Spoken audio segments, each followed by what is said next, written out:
ayez les sous votre site internet, les 3W Congo Millennium.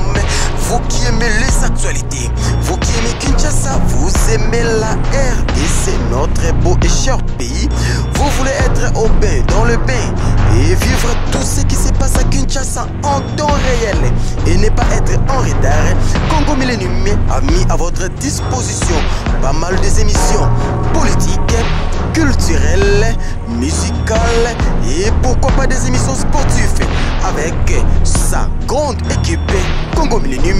une église au milieu du village. Congo Millennium.com, comme d'habitude, nous avons tout ça toujours tourné autour de l'actualité. L'actualité,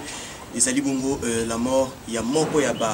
icône minene, il y a musique africaine, il y a Simba Penza Bendele, il y a musique africaine, il y a Combo, il y a Papa Wemba, il y a Tomisana Kobengaye, Ekumani, 100% star, Moussa Fulangenge. Oh, Taki Bongo, Kosouk Samoni, il y a Polo Nzambe,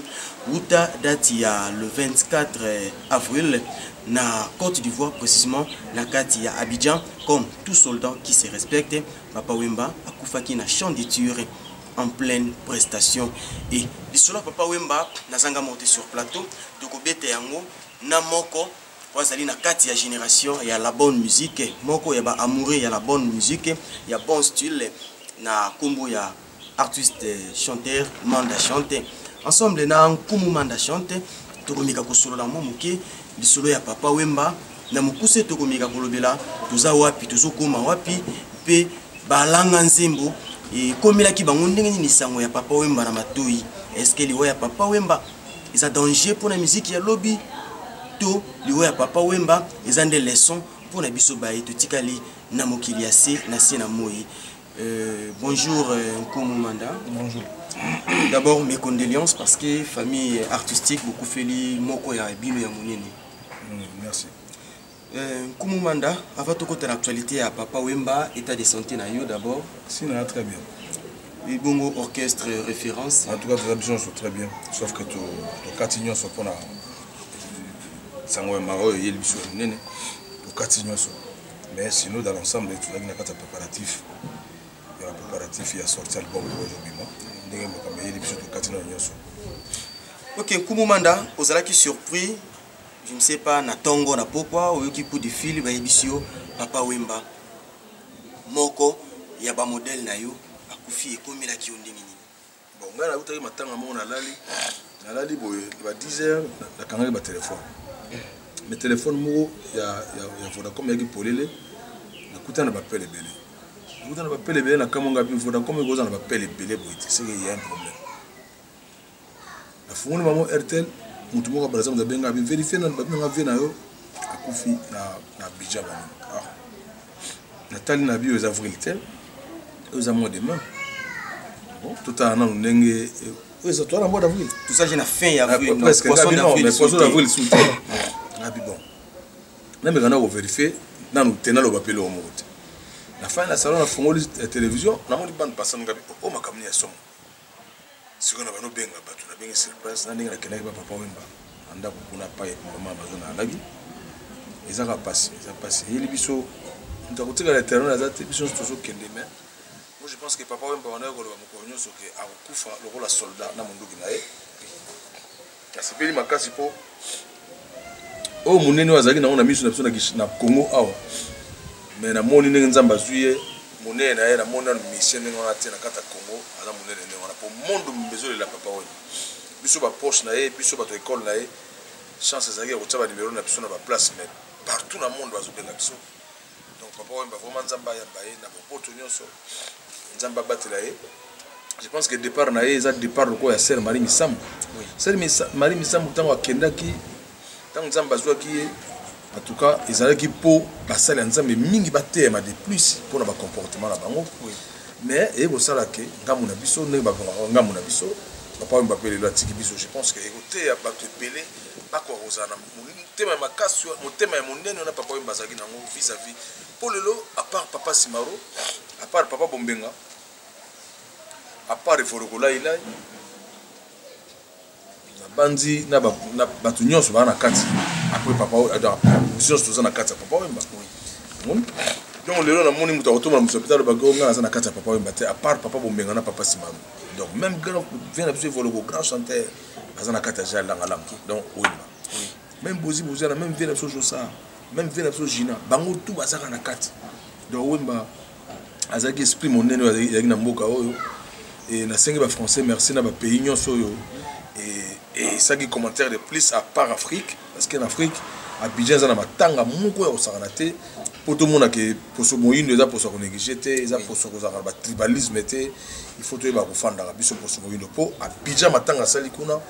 ngana za na ngo mais non à chaque fois na zo so na mewe donc faut mona ndenge ba zu matanga na donc bango pour la bango za ngambo papa ma kufi na mboka na bango ndenge donc merci na Côte d'Ivoire merci na ba konzi Abidjan na ndenge balaxi biso vraiment que bonde ko ezali.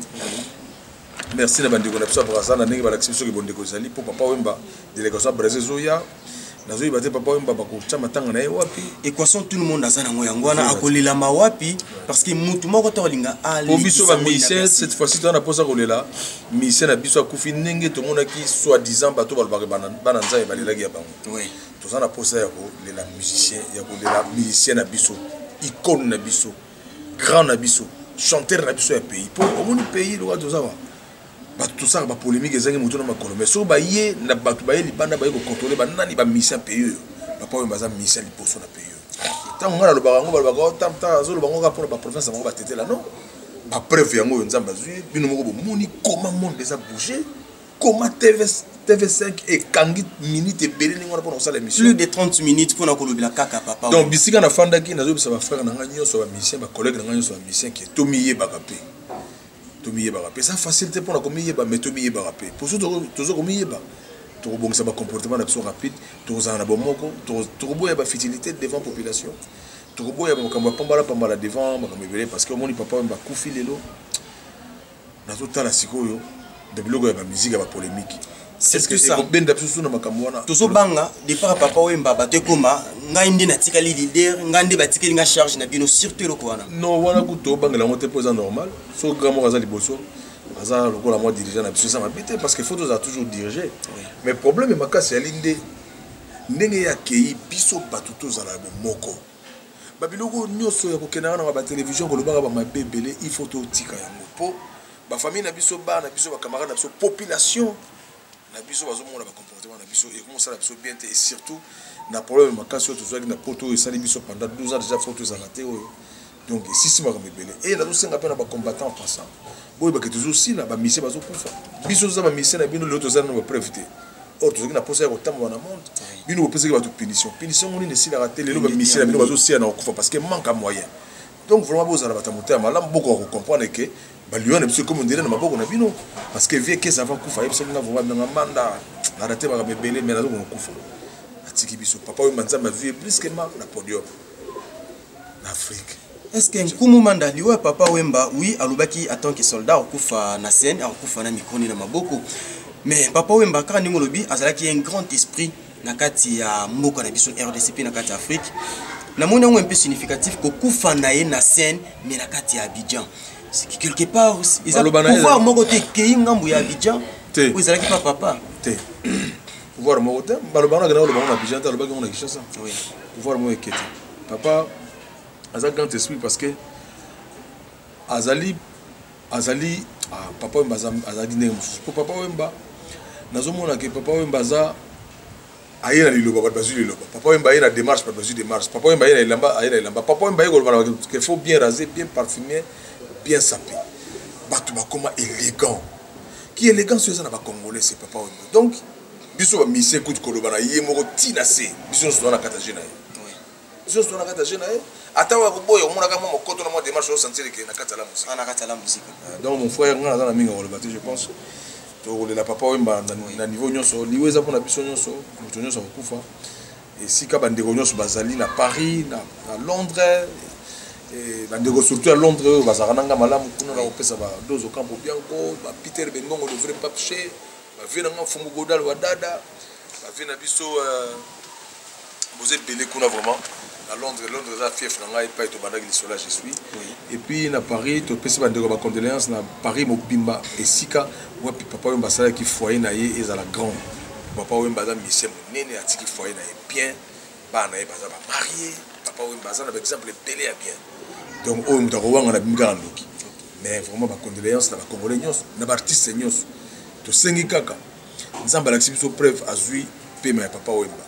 biso bato to zala bomoi to tika ba concurrence déloyale ezanga moto na makolo ozana mbongo na yo so ozana poso ça ça va tout normal ko ça va tout vantar to lingi yangote ozana mbongo na yo ozana possibilité ko ça va musicien na kata groupe pour musicien ba l'équipe pauvre et comme makasi donc par là na ko ba ke tous ana bomoko aussi ça qui pauvreté na biso bomoko aussi ça makamna biso matolo bomoko ko mema biso même devant ba ndeko na biso bazana poto bazo punir biso ernyoso parce que tout ça bomoko te mais bino pe ba ndeko poto to lobi tala ningi tozo sila bino bozo mo ateke tozo sila pona manka moyen na biso zaka na kata mboka oui mais moyen na biso pe tambola ka libanda to sengi bino bolimbisi 100 fois bolingi te nzamba zo l'acception à chaque fois ba problème ezali il faut bolimbisa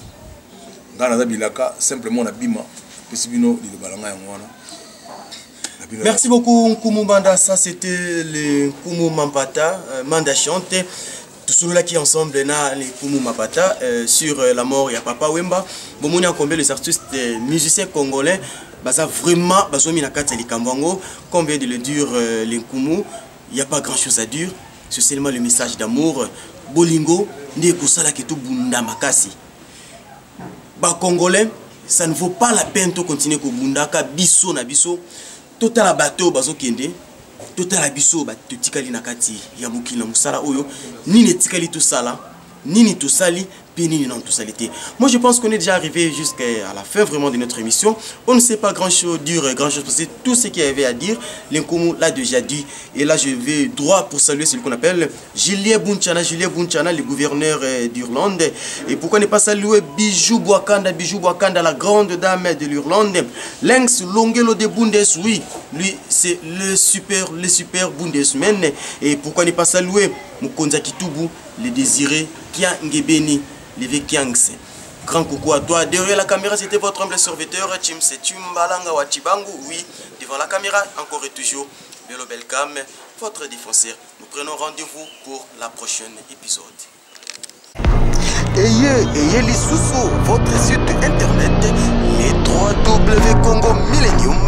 Vous qui aimez les actualités, vous qui aimez Kinshasa, vous aimez la RDC, notre beau et cher pays. Vous voulez être au bain, dans le bain, et vivre tout ce qui se passe à Kinshasa en temps réel, et ne pas être en retard. Congo Millennium a mis à votre disposition pas mal des émissions politiques,